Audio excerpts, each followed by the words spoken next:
Donc, il nous fait plaisir de participer à ce colloque international du CRISE avec une présentation intitulée Co-construire entre acteurs institutionnels, communautaires et citoyens pour une plus grande justice sociale et épistémique, regard réflexif par la recherche-action. Donc, je présente aujourd'hui avec Mathilde Manon, qui est agente de recherche à l'incubateur universitaire de Parole d'Exclus et étudiante au doctorat à l'UQAM.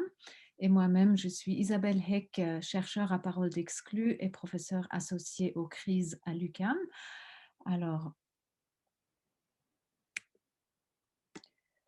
il y a un regain dans les dernières années pour la participation et la co-construction, euh, que ce soit dans les services de santé, l'urbanisme ou d'autres domaines. Ces approches peuvent être utilisées pour légitimer des actions, augmenter la confiance dans les institutions ou encore innover dans les solutions, mais on sait aussi qu'elles ne contribuent pas toujours à une meilleure justice épistémique ou sociale. Mais tout de même, elles peuvent être un beau levier dans cette direction. Donc aujourd'hui, on aimerait vous présenter une étude pour approfondir cette question et réfléchir sur le rôle que la recherche-action et la réflexivité peuvent jouer dans des projets co-construits. On est associé depuis 3 ans comme chercheur à un projet d'urbanisme participatif et multipartenarial à Montréal-Nord, qui est un quartier fortement touché par des dynamiques de pauvreté et d'exclusion sociale et où les acteurs cherchent à valoriser les différents savoirs pour y améliorer les conditions de vie.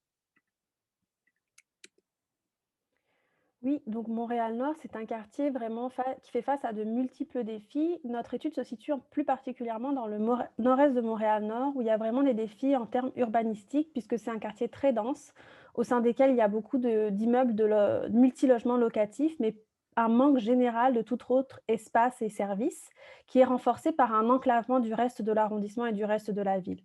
Ce qui caractérise aussi ce quartier, ce sont les défis socio-économiques, de pauvreté et d'exclusion sociale et de cohabitation intergénérationnelle et interculturelle. Ce quartier, nous notons aussi qu'il a été marqué par plusieurs crises dans les dernières décennies et que le climat social peut, à certains moments, y être assez tendu. Cependant, on voudrait souligner quand même 2 grandes forces du quartier, la présence de la jeunesse puisque plus que 50 de la population a moins que 35 ans et un très fort sentiment d'appartenance des résidents à leur quartier qui est vraiment un facteur, très intéressant de mobilisation citoyenne. Face à ces défis, les institutions publiques et les organismes du quartier ont souhaité travailler, dans une réelle recherche de consensus et de cohérence avec les besoins et aspirations de la population et la co-construction est devenue vraiment la seule option viable pour, atteindre une plus grande justice sociale dans le secteur. Le cas que nous étudions, c'est, le plan d'aménagement du Nord-Est qui est un des moyens que l'arrondissement de Montréal-Nord et les acteurs communautaires ont choisi pour concrétiser cette volonté de travailler dans une recherche d'une plus grande justice sociale.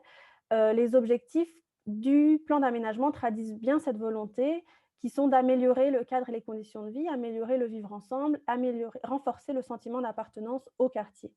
La recherche que nous avons, conduit entre 2018 et 2020, vient renforcer en fait, cette volonté en, documentant, analysant la démarche participative et la dynamique de co-construction. La configuration du projet, en apparence complexe, permet vraiment, de atteindre, une plus grande justice épistémique parce qu'elle, renforce en fait la richesse des multiples contributions qu'il peut y avoir de la part des divers acteurs du quartier. Donc on parle d'un projet en co-construction qui s'inscrit dans une entente partenariale entre la table de quartier et l'arrondissement de Montréal-Nord et dans la table de quartier, c'est-à-dire les membres de la table de quartier qui travaille vraiment avec une expertise de mobilisation citoyenne. Il s'organise autour d'un comité de coordination qui va aller chercher des expertises au sein des organismes du milieu et de certains acteurs externes lorsque c'est nécessaire. La démarche participative s'inscrit aussi dans cette recherche de justice épistémique puisqu'on cherche à impliquer une variété d'acteurs et l'ensemble des citoyens du milieu à chaque étape du projet et de valoriser leur savoir et leurs contributions. La recherche s'inscrit vraiment dans cette démarche partenariale en, venant, accompagner, soutenir en fait le processus de réflexivité qui est déjà initié par les porteurs du projet et en étant vraiment partie prenante du projet, c'est-à-dire membre en fait du comité de coordination. Notre recherche participative avait comme objectif d'accompagner et de consigner les ajustements faits dans la démarche, l'évolution des postures et des pratiques, grâce à des allers-retours fréquents entre la recherche et l'action. Et ça a été facilité par un ancrage des chercheurs dans le milieu, puisque nous sommes impliqués avec l'incubateur universitaire Parole Exclue depuis de nombreuses années dans le Nord-Est et dans l'ensemble de l'arrondissement de Montréal-Nord. Alors, donc, comment on a fait cette recherche? D'un côté, on a fait un récit polyphonique du projet à partir d'entrevues pour vraiment rendre visibles les différentes perspectives sur le projet. Et d'un autre côté, nous avons analysé la dynamique de co-construction à travers 3 exemples de ces 3 dernières années.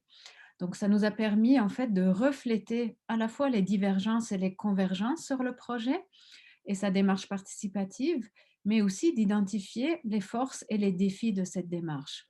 Donc, exposer ces éléments aux porteurs était vraiment une invitation à prendre position et au besoin faire des ajustements, que ce soit pour élargir et diversifier la participation citoyenne, pour équilibrer des pouvoirs et des contributions, et ça menait aussi à une adaptation du modèle de co-construction. En fait, je dirais que les acteurs sont sortis d'un modèle un peu plus rigide de participation à toutes les étapes du projet pour prendre davantage en compte les intérêts des citoyens en termes de participation. Puis c'est ça aussi la justice épistémique. Ce qu'on aimerait approfondir avec vous dans la discussion du colloque, c'est comment la réflexivité et la recherche-action peuvent être un levier pour la justice sociale et épistémique. Dans notre projet, on a vu que la réflexivité est un élément facilitateur pour la prise de recul et pour permettre l'ajustement des pratiques de co-construction et de participation citoyenne. Dans notre projet, ça s'est fait vraiment d'abord à travers des moments assez formels de rétroaction, comme des séminaires ou des assemblées.